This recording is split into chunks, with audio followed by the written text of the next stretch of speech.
Yeah, a sacred house stood in Makkah, the Kaaba.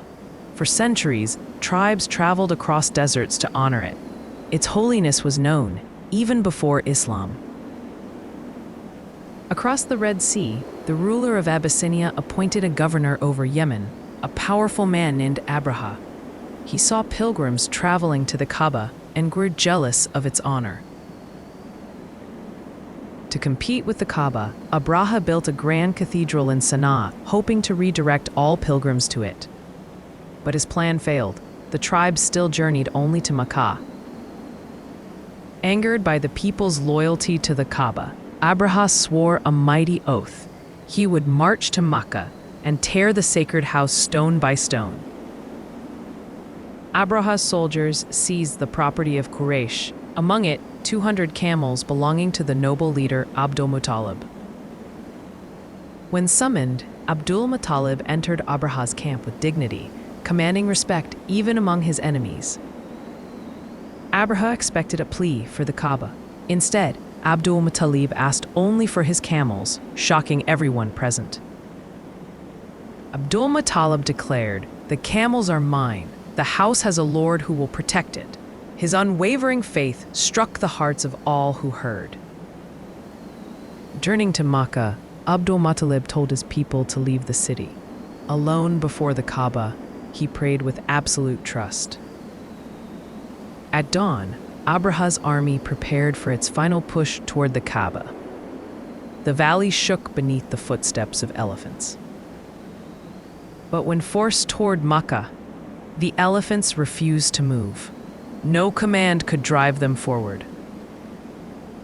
Suddenly, the sky darkened. A deep rumble echoed across the desert as soldiers looked up in fear. Storm clouds swirl rapidly overhead, dinning the valley and whipping banners violently through the air. Soldiers shield their eyes from the fierce gusts, their expressions hidden under helmets as they stare upward in confusion. From the sky, flocks of birds emerged, small yet swift, moving in perfect formation. Dark silhouettes of countless birds sweep across a storm-lit sky, sunlight breaking through gaps in the clouds as the flock descends. Soldiers below point upward in shock, while elephants rear nervously in the swirling dust. Each bird carried stones of baked clay. The soldiers realized this was no ordinary attack. It was divine punishment. Birds dive rapidly from the dark clouds, releasing small clay stones that fall with deadly accuracy. Soldiers scatter in terror, elephants trumpet wildly, and dust and wind twist together in a scene of pure chaos. The stones struck with deadly precision. Wherever they landed, soldiers collapsed in terror, powerless before the force sent by Allah. Dark storm clouds loom over the valley as clay stones pierce through dust-filled air, striking soldiers who fall amidst scattered shields and abandoned weapons.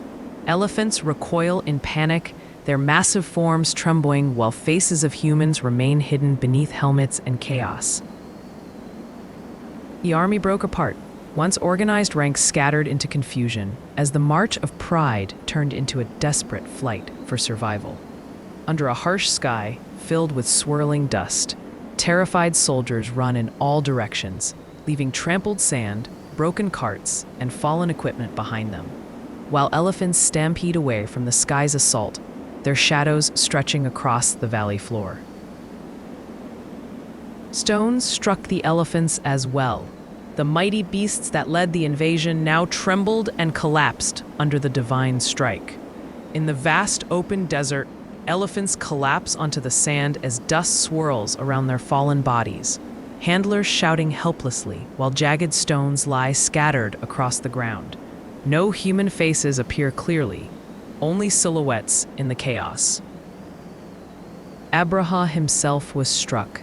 His strength faded and he realized no power could stand against the Lord of the Kaaba.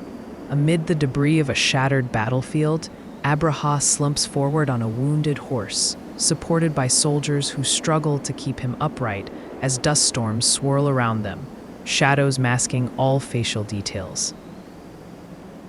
Meanwhile, the Kaaba remained untouched. Not a single stone had been harmed, and the people returned praising Allah for His protection. The event became known as the Year of the Elephant, remembered by all of Arabia as a turning point in history. Years later, the Qur'an revealed Surah Al-Fil, reminding believers of Allah's unmatched power and protection. Surah Al-Fil declares that Allah destroyed the army not through human hands, but through a sign sent from above. The message was clear for all nations. Armies, weapons, and might are nothing before the will of Allah, the Lord of all creation. Thus ended the story of the people of the elephant, preserved in the Qur'an as a timeless reminder of Allah's protection and power.